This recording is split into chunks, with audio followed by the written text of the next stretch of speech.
déjà verrouillé par l'article 220.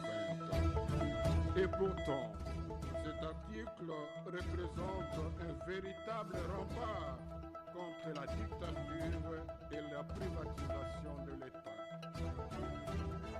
Du danger du changement de la Constitution. Nous pensons qu'entend déjà verrouillé par l'article 220.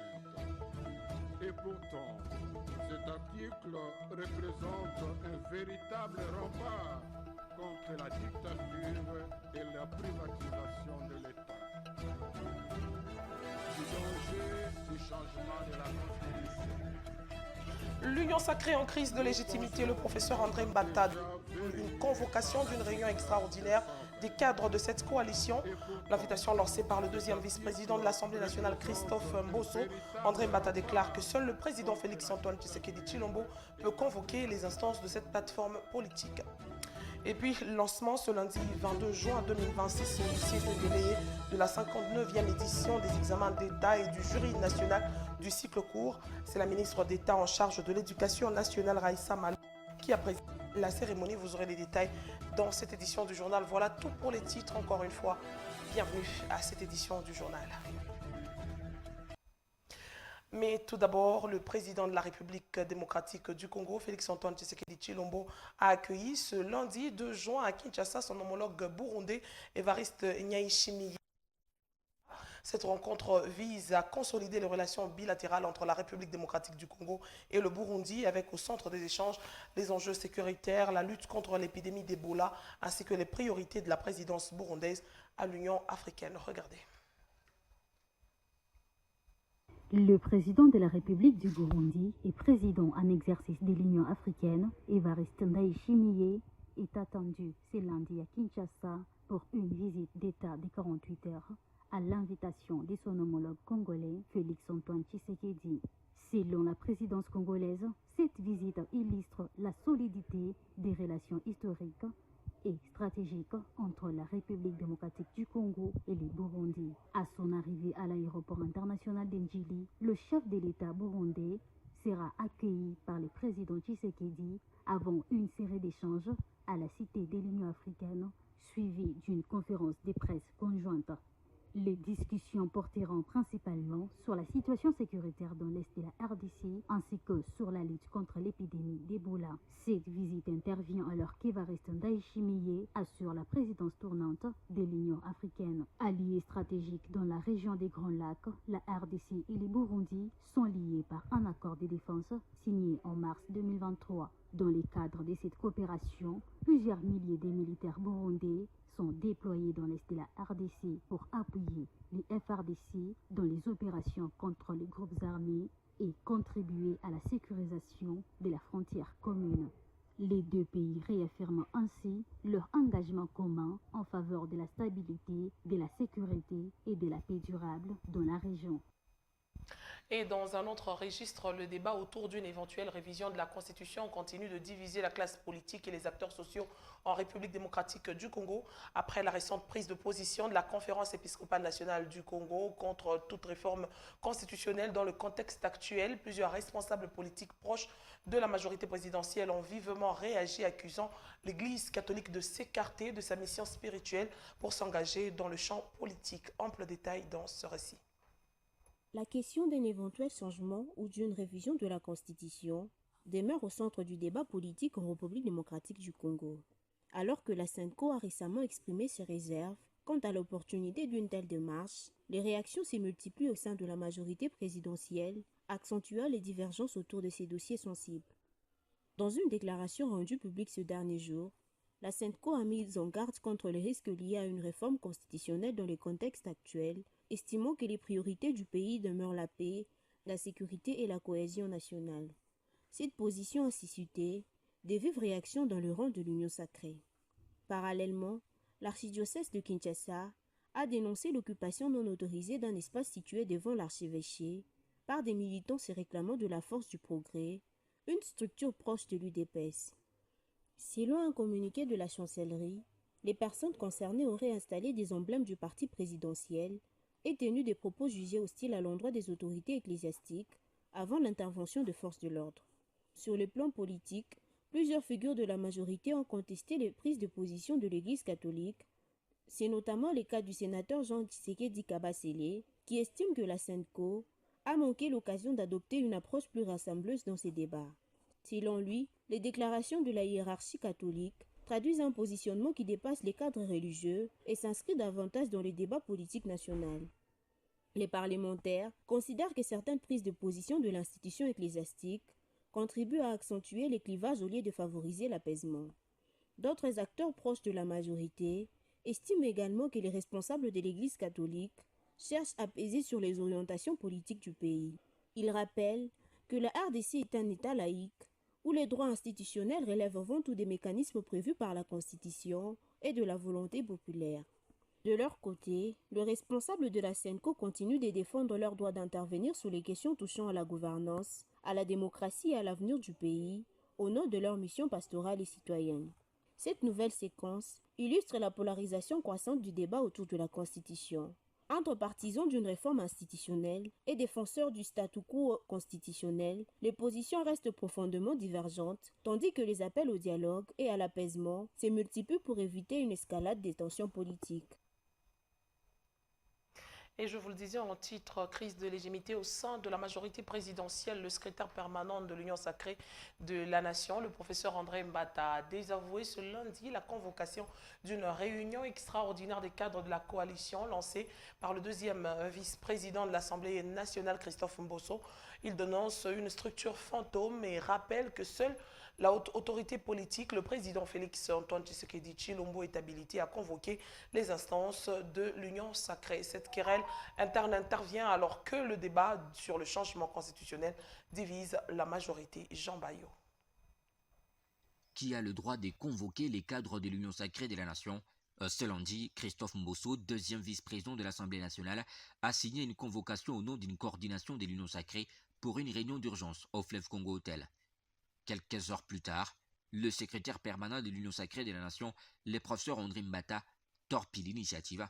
Dans une déclaration datée du 22 juin 2026, il qualifie cette coordination des structures fantômes, absentes des statuts adoptés au dernier congrès extraordinaire. Selon lui, seule la haute autorité politique, c'est-à-dire le président Félix Tshisekedi, peut convoquer les présidiums et la conférence de présidents via le secrétariat permanent. Une bataille de légitimité. Mbata rappelle que la hiérarchie statutaire passe par la présidence et le secrétariat permanent. Un désaveu public qui intervient alors que le débat sur le changement constitutionnel fracture la majorité. Chacun cherche à peser avant les décisions clés. Le contrôle du narratif s'impose. Qui parle au nom de l'Union sacrée de la Nation? La réponse détermine qui pèse dans les arbitrages politiques. Si la querelle s'installe, elle peut bloquer la discipline des votes au Parlement. La population retiendra surtout l'image d'une coalition en désordre interne au moment où les attentes sur la gouvernance sont fortes. Au-delà de la forme, c'est un test de discipline pour l'Union sacrée. Si le président Tshisekedi ne recadre pas rapidement, ces types d'initiatives parallèles risquent de se multiplier et d'affaiblir la majorité de l'intérieur.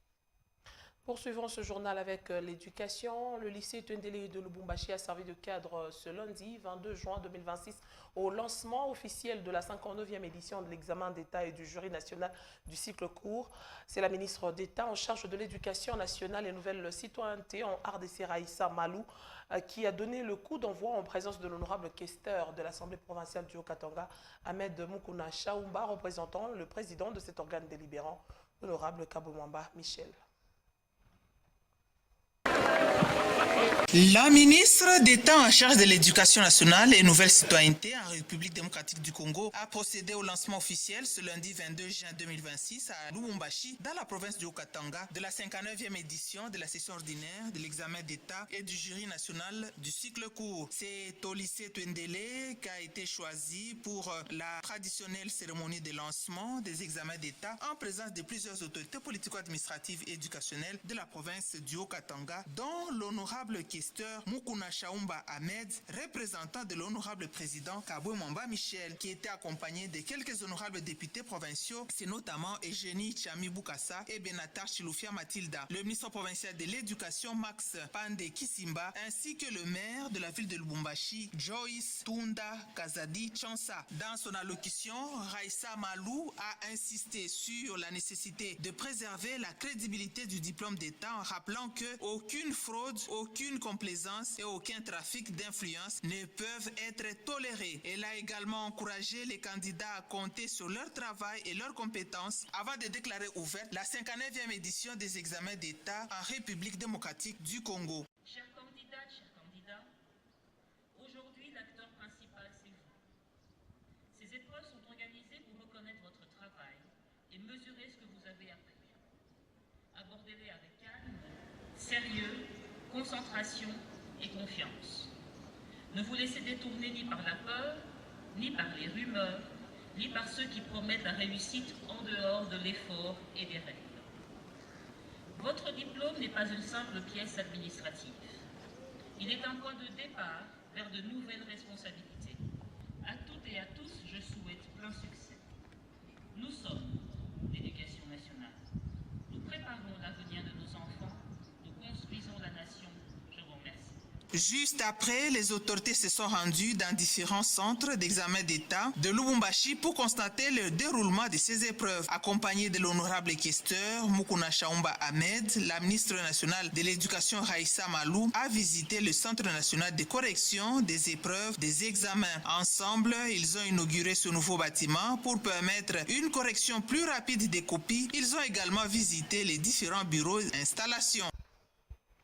Et ce même lundi, la ministre d'État en charge de l'Éducation nationale et la nouvelle citoyenneté Raissa Malou a inauguré ce lundi 22 juin 2026 à Lubumbashi le Centre national de correction antenne du Haut-Katanga baptisé Raissa Malou. Cette infrastructure moderne vise à renforcer les capacités de traitement des copies de l'examen d'État dans l'espace Grand Katanga et les provinces voisines. Équipée d'outils plutôt modernes, le centre contribuera à améliorer la rapidité, la fiabilité et la transparence du processus de correction. Cette réalisation s'inscrit dans la politique de la modernisation du système éducatif porté par le gouvernement avec pour objectif accélérer la publication des résultats des finalistes. Et puis, le lancement des épreuves des examens d'État a eu lieu ce lundi 22 juin à Béni, au Nord Kivu, dans le contexte marqué par les défis sécuritaires et la riposte contre l'épidémie d'Ebola. Plus de 6200 finalistes prennent part à ces épreuves dans 18 centres de passation sous les mesures sanitaires renforcées visant à prévenir toute propagation de cette maladie en milieu scolaire. Keren Kabedi. Comme sur l'ensemble du territoire national, les épreuves de l'examen d'État ont été officiellement lancées ce lundi 22 juin 2026 dans la ville de Béni, au Nord Kivu. La cérémonie s'est déroulée au complexe scolaire Prince de la Paix en présence des autorités éducatives et sanitaires. Cette session se tient dans un contexte particulier marqué par la persistance de l'épidémie de maladie à virus Ebola dans certaines zones de l'Est de la RDC. Afin de limiter les risques de propagation, des mesures sanitaires strictes ont été mises en place dans les centres de passation. À l'entrée du centre ayant accueilli la cérémonie officielle, les candidats ont été soumis au lavage obligatoire de mains ainsi qu'au contrôle de la température corporelle. Des dispositifs similaires ont été installés dans les différents centres d'examen de la ville. Selon le docteur Mouindo Fikili Franck, responsable du département prévention et contrôle des infections à la division provinciale de la santé, ces dispositions visent à protéger les élèves et les personnels éducatifs tout en contribuant aux efforts de riposte contre Ebola. Pour cette édition, plus de 6200 finalistes des humanités sont attendus dans les 18 centres de passation que compte la ville de Béni. Les autorités scolaires ont appelé les candidats à faire preuve de discipline et à respecter les consignes tout au long de 4 jours d'épreuve. Elles se sont également montrées optimistes quant à la publication rapide des résultats grâce au centre de scannage récemment mis en service à Butembo, destiné à accélérer les traitements de copies et la proclamation des résultats. Malgré les défis sécuritaires et sanitaires auxquels la région reste confrontée, le responsable du secteur éducatif salue la tenue effective de ces examens, symbole de la résilience du système éducatif et de la détermination des élèves à poursuivre leur parcours scolaire. On parle toujours éducation et cette fois dans la province du Kwilu où le vice-gouverneur Espoir Massamaki a procédé à l'ouverture officielle des malles des cahiers des examens d'État dans la sous-division de Boulungu. Nous sommes dans la province éducationnelle du Kwilu. Notre correspondant sur place, Vincent Dalé. Dans la province du Kwilu, le vice-gouverneur, le professeur Espoir Massamaki, a procédé à l'ouverture officielle de malles des cahiers d'items d'examen d'État dans la sous-division de Boulungu, dans la province éducationnelle de Kwilu 2. La cérémonie officielle s'est tenue au lycée Kivuvu, situé à Boulungu, chef-lieu du territoire portant le même nom. Plusieurs autorités ont pris part à cette activité, notamment le membre du comité local de sécurité, ainsi que des membres de la délégation du ministère national de l'enseignement secondaire et de la nouvelle citoyenneté. Dans ce mot, le professeur Espoir Massamaki a commencé par solliciter les applaudissements envers le chef de l'État, son Excellence Félix Antoine Tshisekedi Tshilombo, qui travaille pour la paix, afin de permettre aux enfants kwilois de passer la 59e édition des examens d'État en toute quiétude. Il a ensuite invité les élèves à donner le meilleur d'eux-mêmes, tout en soulignant l'importance du diplôme d'État pour leur avenir et les inviter à la discipline après les examens.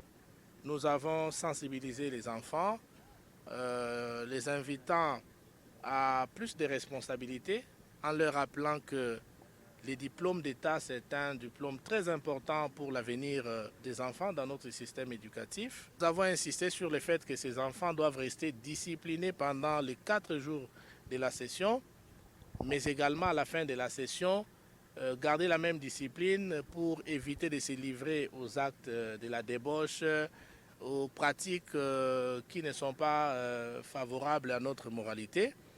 Nous les avons invités à travailler pour honorer le chef de l'État, son Excellence Félix Antoine Tshisekedi Tshilombo, qui se bat pour qu'à l'ouest, précisément dans la province du Kwilu, que la paix règne et que nos enfants passent les examens dans de très bonnes conditions. Pour cette édition 2025-2026, la province éducationnelle Kwilu 2 a enregistré 41 151 candidats inscrits, soit 19 151 filles et 22 000 garçons répartis entre les territoires de Boulungu, celui de Massimanimba et la ville de Kikwit. Dans la capitale RD congolaise, cette fois pour parler sécurité, la police nationale congolaise a annoncé le démantèlement d'un réseau criminel spécialisé dans le vol des motos à Kingabwa, dans la commune de Limete. Selon le groupe mobile d'intervention, j'ai mis en sigle, les malfaiteurs utilisaient un hôpital local comme lieu de stockage des engins dérobés avant de falsifier le numéro des châssis, les remettre à neuf et les vendre frauduleusement comme des motos neuves. Suivez. Ce ne sont pas les motards arrêtés, ce sont 42 motos récupérées, volées. Vous voyez, ces derniers temps, il y a la criminalité qui se passe dans la ville de Kinshasa. Et tous ces motos que vous voyez, ce sont des motos volées par un réseau. Et quand ils volent, ils changent de peinture, ils changent de numéro et ils revendent ça comme des motos neufs. C'est pour ça que vous allez voir, il y a d'autres motos là que vous croyez que c'est neuf. Ce ne sont pas des motos neufs, ce sont des motos volées. Même un réseau bien organisé vous tue même. Ils sont arrêtés où et comment s'est passée l'opération? Comment vous les avez détectés? Ils sont arrêtés au camp Bia, vers Poilo. Les services de renseignement du génie centre étaient bien renseignés. On a obtenu les documents possibles sur instruction du commissaire provincial. On a obtenu les documents possibles, le mandat d'amener, mandat de perquisition, ce qui nous a permis d'accéder au camp et d'arrêter et les équiper et récupérer tout ça, tous ces motos que vous voyez, on l'a récupéré dans un centre, dans un hôpital. C'est ça qui est comme leur dépôt. Et quel est maintenant leur sort après ici? Après ici, tous les motos, on les envoie au commissariat provincial et les gens vont aller à qui des droits, ils vont répondre leurs actes à qui des droits, c'est devant la justice. Et revenons ici chez nous dans le Haut-Katanga. L'honorable rapporteur de l'Assemblée provinciale Kitondo Mwamba, David, a reçu en audience ce lundi 22 juin 2026 le secrétaire général au ministère de l'Intérieur, Sécurité et Affaires coutumières, Augustin Mugini, en mission à Lubumbashi. Au menu, palper la réalité sur le terrain par rapport à la mise en pratique de certaines lois et porte des réformes dans le secteur des affaires coutumières. À l'issue de cette rencontre, le chef de la délégation s'est confié au micro de Prince Mutoka.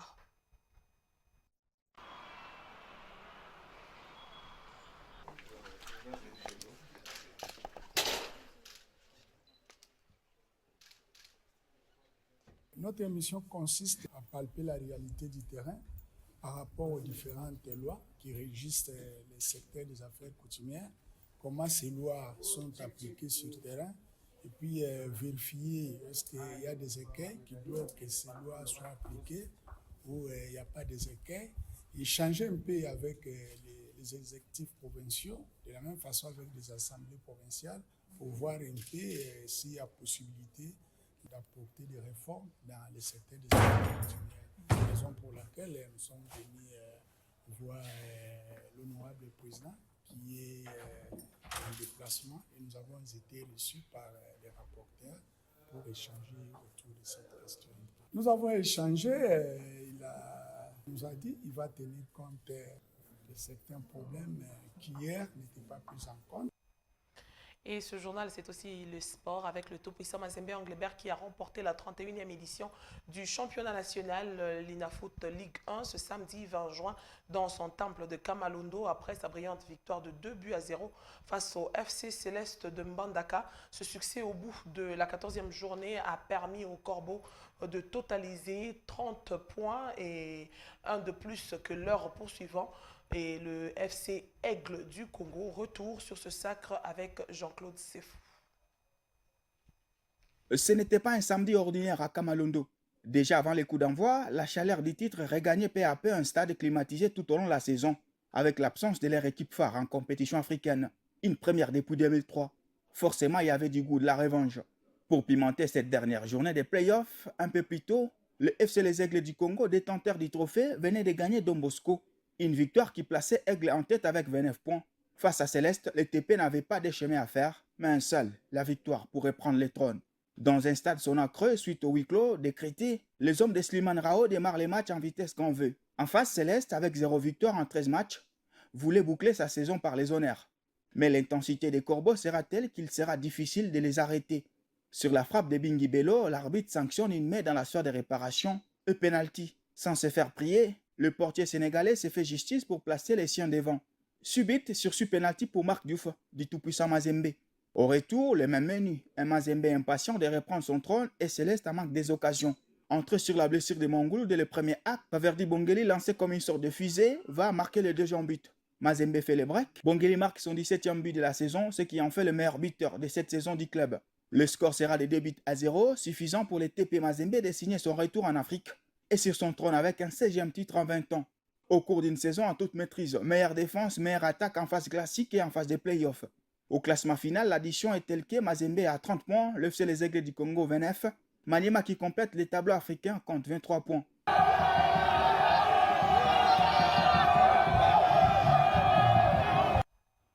Mesdames, Messieurs, voici à présent le rappel des titres. L'Union sacrée en crise de légitimité, le professeur André Mbata désavoue une convocation de réunion extraordinaire des cadres de cette coalition. L'invitation lancée par le deuxième vice-président de l'Assemblée nationale, Christophe Mbosso. André Mbata déclare que seul le président Félix Tshisekedi peut convoquer les instances de cette plateforme politique. Nous avons avec le lancement ce lundi 22 juin 2026 au lycée Twendeleye de la 59e édition du examen d'État et du jury national du cycle court. C'est la ministre d'État en charge de l'éducation nationale, Raïssa Malou, qui a présidé la cérémonie. Et fin complète de cette édition du journal. Merci de nous suivre depuis Kinshasa, la capitale des Congolaises.